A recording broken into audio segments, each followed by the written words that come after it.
Vamos seguindo nossos vídeos de semiologia, anamnese, e aqui é o vídeo sobre a história da doença atual, HMA. Tá? Vou fazer algumas observações. Esse é o tópico que eu julgo particularmente o mais importante da anamnese. E ele é onde tem assim, o miolo das informações e que essas informações vão levar a um raciocínio clínico. O que esse médico vai pensar para elaborar um diagnóstico e uma terapêutica. Está aí porque é muito importante. Os outros tópicos também são importantes, mas isso é a base, é o alicerce. Se estiver desorganizado, vai ser difícil elaborar esse raciocínio. Tá? Um HMA, antes de falar sobre HMA, eu queria falar sobre a comunicação com a mãe do paciente. É muito comum na prática da pediatria os pediatras, médicos da família, chamarem as mães por mãezinha ou avó, pai, né? Paizinho, e isso não é adequado. Isso traz uma impessoalidade muito grande. Você já começa a sua relação médico-paciente enfraquecida. O que você deve fazer? Chamar pelo nome. Dona Fulana, Joana, Ciclana, me conta aí a história de Joãozinho. Tá, voltando aqui, Maria, é a mãe, né? Voltando aqui, Maria, me fala aí, quando foi que Mariazinha sustentou a cabeça? Então, se comunicar pelo nome da mãe, gente, isso vai fazer uma diferença enorme na sua anamnese, na sua relação empática com o paciente, tá? Uma HMA deve ter uma organização temporal. Você precisa descrever os fatos, né, seguindo uma sequência temporal.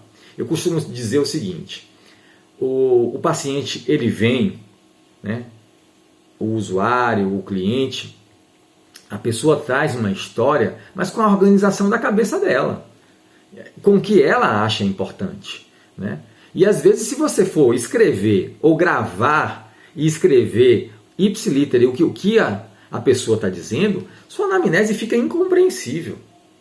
Daí o primeiro filtro que você vai fazer é ouvir, né? É importante que você dê espaço para a escuta. Outra dica, então, o paciente começou a falar, então o que te traz aqui? Algo te incomoda? Tem algo que motiva essa consulta? São perguntas que você pode fazer no início da anamnese, né? Para perguntar sobre a queixa principal, que eu não falei. E vou falar em outro vídeo. A pergunta inicial é essa. Tem algo que te incomoda? Às vezes o paciente vai trazer o seguinte relato: não, eu vim aqui para exames de check-up. Isso é muito comum. Não, eu vim aqui para uma consulta de rotina.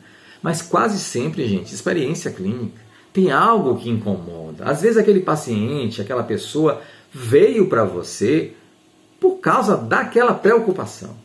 E essa preocupação, essa pessoa só vai soltar mais na frente. Então pergunte: mas tem algo, Dona Maria, ou seu José, tem algo que te preocupe? Né? Mas está acontecendo alguma coisa, no caso da criança, né? Está acontecendo alguma coisa com o Joãozinho que tem te preocupado? Tem algum motivo que te faz estar aqui mais?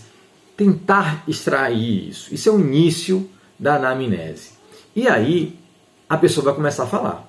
Quando ela fala de maneira desorganizada.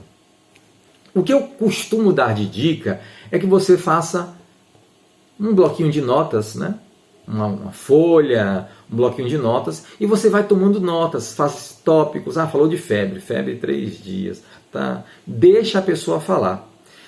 Tem até estudos falando sobre isso, que essa pessoa vai falar em torno de 3 minutos, 2 a 3 minutos, é o tempo que uma pessoa vai falar e vai se sentir confortável. Porque se você interrompe essa pessoa, ela se sente, né, pouco acolhida, não foi escutada. Deixa ela extravasar, porque a fala, Freud, né, há mais de um século atrás, já descobriu isso, que a fala é terapêutica. Às vezes só aquele movimento de fala você já está tratando o paciente. Então deixa ele falar até o final e você vai ali tomando nota. Falou de febre, falou. Aí depois que ela falou, né, aí você vai e começa a organizar. Tá, Dona Maria, mas me fale aqui, você falou da febre, né? Essa febre começou quando mesmo? ou então se ela já falou. Começou 3 dias atrás, né? Qual foi o dia da semana que começou? Né? Data, porque muitas vezes o paciente não sabe contar em quantos dias. Você diz 3 dias, mas quando a gente vai ver, foram 2 dias atrás. Então, certifica-se lá. Começou com a febre, e aí apareceu o que depois dessa febre? Aí você vai organizando. Temporalmente. No primeiro dia, então, há 5 dias atrás, iniciou o quadro de febre, evoluindo, né, no dia seguinte com tosse, coriza e rouquidão. E aí então você começa a dar um caráter temporal de organização do tempo.